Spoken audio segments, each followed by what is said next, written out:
Economia Qual é a doença mais comum? baixando, Qual não é, tem nada. qual é a principal causa de morte no mundo? É atropelamento? Não. Agora Ninguém é depressão. acerta essa pergunta. Agora é depressão. Ninguém, não. Causa de morte, não é doença comum. Ah, tá. Causa de morte, óbito, cessa a sua existência. Ninguém deve ser acerta. assassinato, porra. Não, não é. Não, também não é. Doenças cardiovasculares matam aí em torno de 17, 18 milhões de pessoas por ano. Mata muita gente. Aham. Diabetes mata em torno de 3 milhões. Câncer mata em torno de 9 milhões de pessoas por ano. O que mata mais? Aborto. 40, 50 milhões de crianças são Eu vi assassinadas você todo falando ano. isso aí. Caralho, velho. Você já fez algum aborto, Rodrigo? Não, Já fez algum aborto, Roberto? Não. Quem é que está fazendo? Por que a gente não tem essa epidemia? Por que nós não tínhamos essa epidemia de aborto no passado?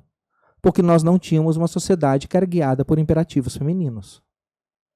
Isso se tornou um negócio tão banal que se você procurar qual que, para mim, eu considero aborto assassinato. Cara, de onde tem esses números? Porque quando tem aborto é clandestino, sim, hoje, né? OMS. Eu te mando as fontes depois, lembra? Nada do que eu sei, falo. Eu sei, sim. Eu tô só Nada. perguntando porque depois eu quero ver também. Então. Eu mando pra vocês, mando pelo WhatsApp. Tá. Mando todas as fontes.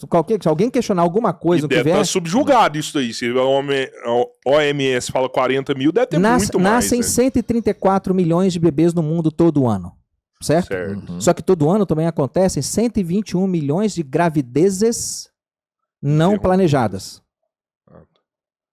60% dessas gravidezes terminam em aborto. 60%. Caralho, velho. Você já fez algum aborto, Rodrigo? Você já fez algum aborto? Não. Eu já fiz. Por que a estatística de aborto, que é um assassinato, porque se você deixasse o processo ocorrer naturalmente, aquilo ia virar um ser humano. Com certeza. Se eu deixasse o processo do infarto ocorrer naturalmente, talvez você fosse morrer com 90 anos, não com 40, não com 50, não com 55. Se eu tratasse o processo de diabetes e deixasse você correr saudável e naturalmente, de repente você fosse morrer com 90 anos de idade, queda no banheiro. Se eu deixasse aquele feto, aquele ser humano em fase fetal, ser humano em fase embrionária, ser humano, a gente começa a despersonalizar a coisa aí, né? Feto. Não. É um ser humano em fase fetal. Não, porque o embrião é um ser humano em fase embrionária. Aristóteles mandou a gente aprender isso lá atrás. 300 anos antes de Cristo. Ele mandou a gente aprender isso. Dê às coisas os nomes que as coisas têm. Chamar uma vaca de cachorro não faz a vaca latir, né? Dê às coisas o nome que as coisas têm. Então, ser humano em fase. Se eu deixasse aquele processo correr, tudo bem, existem algumas situações, algumas exceções que são contempladas em lei. Eu já acho que elas são mais que suficientes. E se a gente fosse pegar isso aí como um padrão, você ia ver que a maioria dos abortos não iriam acontecer. Porque qual é a principal causa? 40% dos abortos são realizados por causa de finanças. Eu não tenho como arcar com a despesa dessa criança. 40%. Em torno de 30%, timing. Não era a hora de eu ter engravidado. Em torno de 10 a 15%, eu não queria ter engravidado desse cara. Ou ele não é um pai, não vai ser um pai bom o suficiente. Eu estou com problemas no relacionamento, eu não quero esse vínculo com essa pessoa.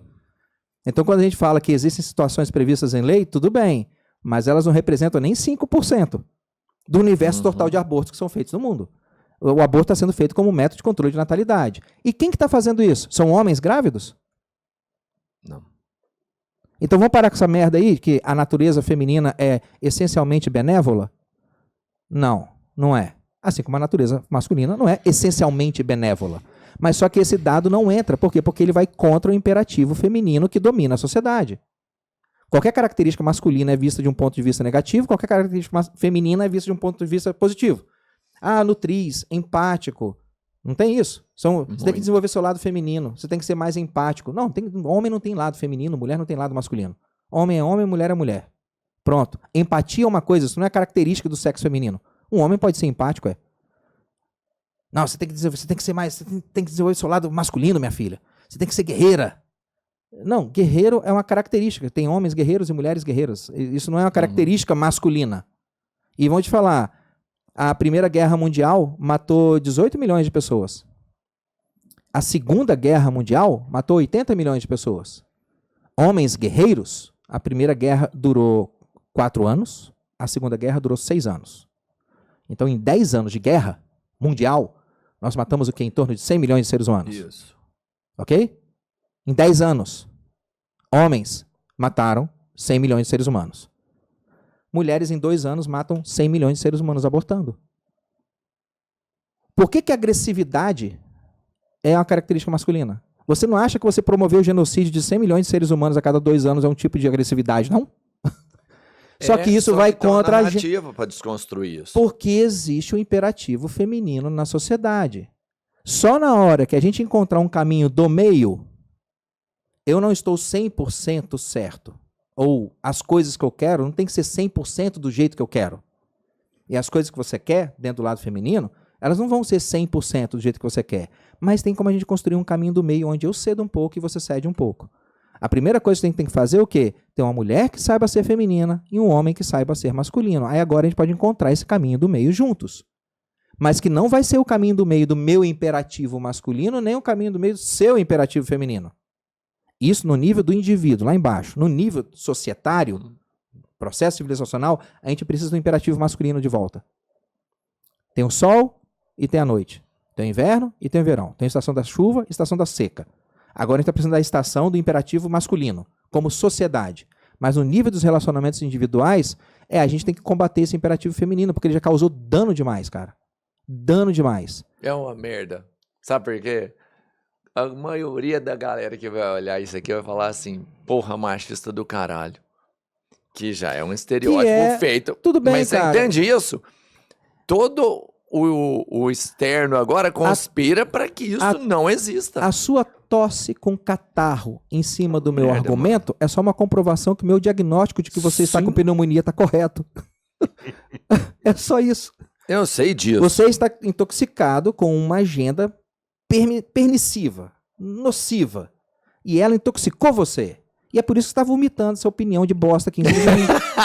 Porque você está intoxicado. Eu não acho que você seja de forma nenhuma. Não. Eu tô falando assim, tô falando pra quem vai assistir a gente. Tipo, É por isso que você veio aqui, cara. É uma merda, mano. Mas se você tá dormindo num quarto muito escuro, você gosta de dormir num quarto bem escurinho? Sim. Bem escurinho, bem escurinho, bem escurinho. Aí de repente sua esposa... Minha mulher me manda dormir nesse quarto.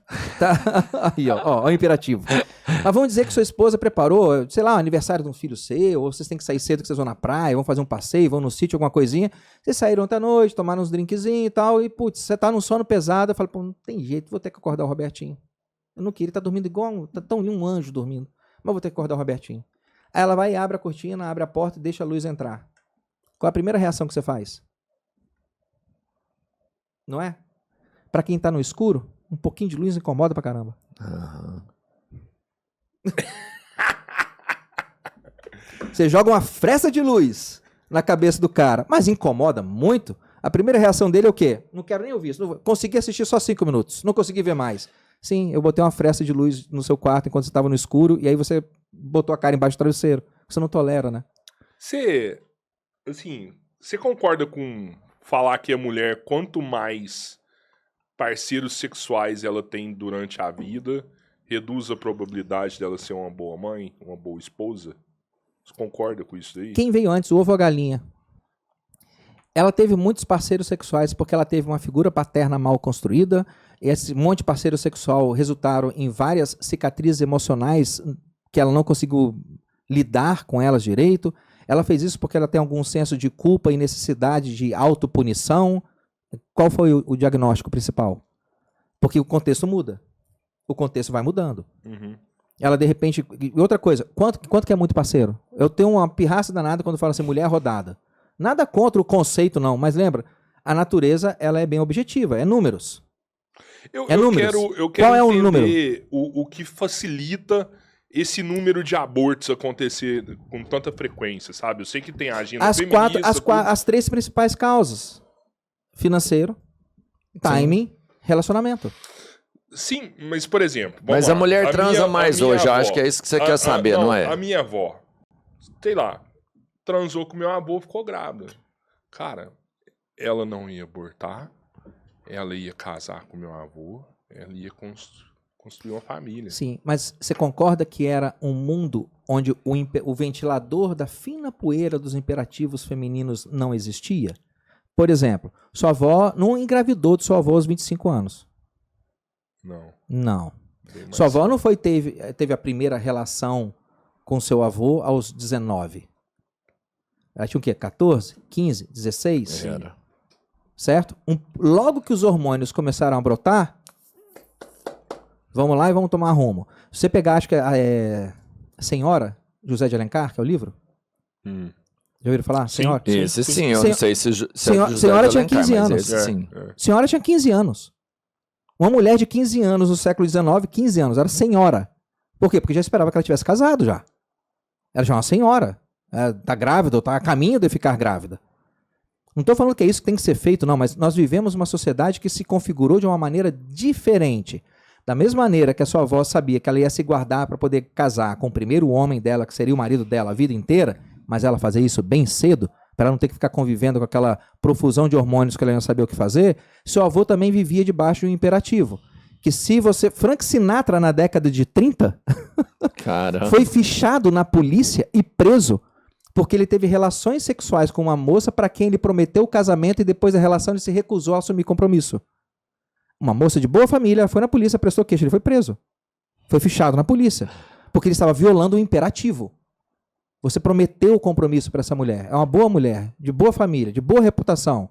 Você passou a conversa nela. Isso não é um comportamento de homem. Você vai ser punido porque você violou com o princípio de honra masculina. Cadê sua honra? Cadê sua honra? Não tem a ver com o imperativo feminino. Não é porque, não, se você vai comer, você tem que casar. Não, você prometeu isso a ela.